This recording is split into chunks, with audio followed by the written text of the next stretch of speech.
Doing your first Star Trek film, you get your own ship. How cool is that to actually get your own ship in a Star Trek film? Very cool, very cool. You don't, not until you actually see your bridge and you see your chair and everything, and with the buttons that light up and stuff, you know. And I don't know what they have to do with it. I don't know what to do with that, but then I can't drive, let alone fly a spaceship, so I just press a button and I thought, you know, a bit of Marvin Gaye might come on a CD player or something. A drawer might come out with some cigars in it or something, so I was pretty, you know, it was novelty. Well, I was bored anyway when I turned up to do the movie, because I was doing a French Polynesia movie, so I've been bored in most of the films I've done, had no hair, so it was really how I came.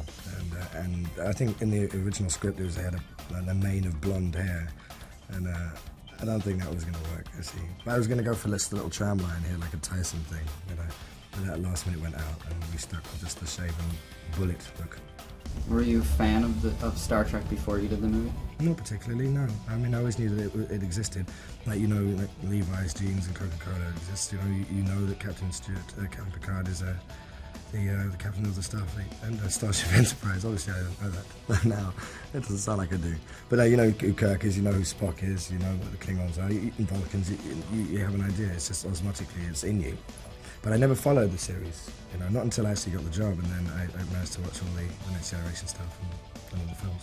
It's an interesting storyline, having to be able to see yourself or deal with yourself at a younger age. If you were able to do that now and give your younger self some advice, what would you tell yourself? What would you change, or would you change anything? I don't know, it's just like anything, you lead by example. So if it was a younger version of myself that I was with, I'd just try and be myself. And the worst thing you can do is advise or direct another actor anyway, or another human being. You know, things. If someone wants to observe somebody that they see or look up to, then they will do that, no matter what. If you try to impose something upon them, inevitably you're handing them baggage. What was it like? What was the most fun for you playing the Nemesis, playing the villain? I get to beat him up. You know what I mean? I get my own spaceship. You know, I get to go in there and wear tight purple spandex and have at it. You know what I mean? Plus, I've never been in a situation until in my life where I've actually, you know, had to do such a thing, like a film of such magnitude, or a role of such magnitude. And if anything to take from that experience was that it can be done. You know, and when I was very nervous and very unconfident.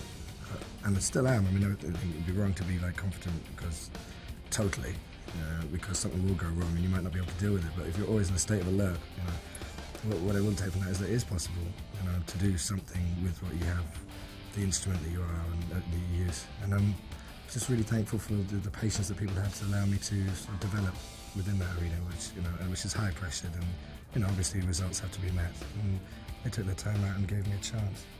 What's next for you? What are you going to do next? More Star Trek?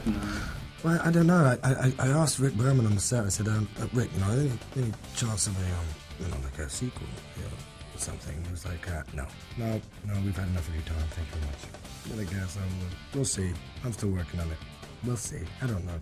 Anything. I'd love to work with a lot of different people. I'm just started. I hope it doesn't end just yet.